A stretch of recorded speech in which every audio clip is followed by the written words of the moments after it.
Ramadan month வந்துட்டாலே பேஷண்ட்ஸ்க்கு நிறைய டவுட் வரும். ரமதான் மந்த்ல டயபெட்டிக் பேஷண்ட்ஸ் ஃபாஸ்டிங் வைக்கலாமா, வைக்க கூடாது, என்ன சாப்பிடலாம், என்ன சாப்பிடக்கூடாது, என்னென்ன அவாய்ட் பண்ணிக்கணும், மெடிசன்ஸ் எப்படி மாத்திக்கணும், சோ எக்ஸசைஸ் பண்ணலாமா கூடாதா, டெஸ்ட் பண்றது சரியா, இந்த மாதிரி நிறைய டவுட்ஸ் உங்களுக்கு இருக்கும்.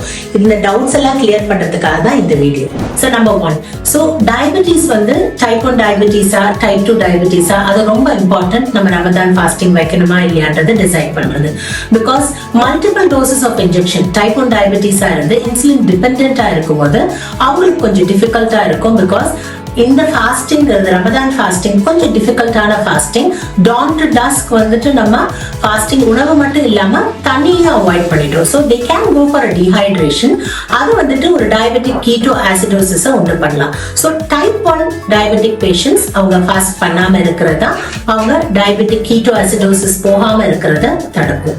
But type 2 diabetes with the help of the doctor அவங்களால கண்டிப்பா ரமதான் ஃபாஸ்டிங்கை சக்சஸ்ஃபுல்லா 30 days முடிக்க முடியும். அதுக்கு வந்து ரொம்ப முக்கியமான 5 விஷயங்கள் அவங்க ஃபாலோ பண்ணும். நம்பர் 1, உங்க ப்ரீ கவுன்சிலிங் ரொம்ப ரொம்ப முக்கியம். உங்க டாக்டர் வந்துட்டு முன்னமே போய் பார்த்துடுங்க. பார்க்கும்போது அவங்க வந்து ஒரு லிஸ்ட் ஸ்ட்ராட்டிஃபை பண்ணுவாங்க. உங்களால வந்து வைக்க முடியுமா, ஃபாஸ்டிங் வைக்க முடியுமா, அது வந்து பேஸ்ட் ஆன் மெனி திங்ஸ். என்ன ட்ரக் எடுத்துக்கிறீங்க, உங்களோட HbA1c லெவல் என்ன, வேற ஏதாவது கோமார்பிடிட்டிஸ் இருக்கா, இல்ல நம்ம டீஹைட்ரேஷன் போனா கிட்னி இன்ஜுரி ஆகுமா. சோ இந்த மாதிரி நிறைய விஷயங்களை பேஸ் பண்ணி ஒரு ரிஸ்க் ஸ்ட்ராட்டிஃபிகேஷன் ஸ்கோர் வச்சிருப்பாங்க உங்க டாக்டர்ஸ்.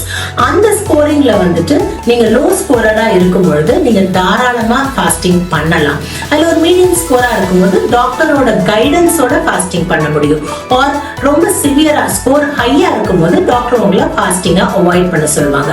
இது ஒரு 3 monthsக்கு முன்னாடியே நீங்க செய்யும் பொழுது நெக்ஸ்ட் 3 months வந்து உங்களுக்கு வந்து அதை கரெக்ட் பண்ணிக்கிறதுக்கு டைம் கிடைக்கும். ஸோ அதை கரெக்ட் பண்ணிட்டு அதுக்கப்புறமா டயபெட்டிஸோடவே நம்ம வித் மெடிகேஷன்ஸோட ஈவன் இன்சுலின்ல இருந்தா கூட டைப் 2 டயபெட்டிஸ்ல நம்ம டாக்டரோட ஹெல்ப்போட பார்த்துக்க முடியும், ஃபாஸ்டிங் பண்ண முடியும்.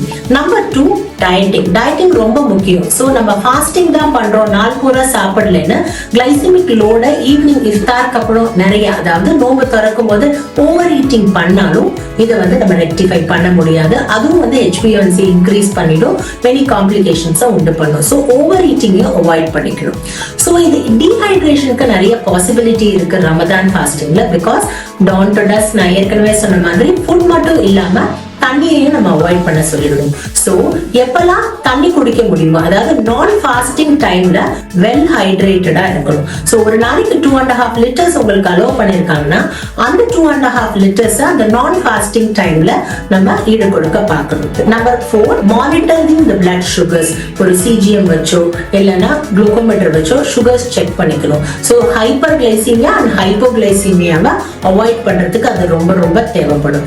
தென் அகெயின் ரொம்ப முக்கியமானது வந்து எக்ஸசைஸ். பிகாஸ் ரமதான் ஃபாஸ்டிங்ல இருக்கும்போது அந்த ஃபாஸ்டிங் டைம்ல எக்ஸசைஸ் பண்ண முடியாது, வாக்கிங் அதை எக்ஸசைஸ் பண்ண முடியாது.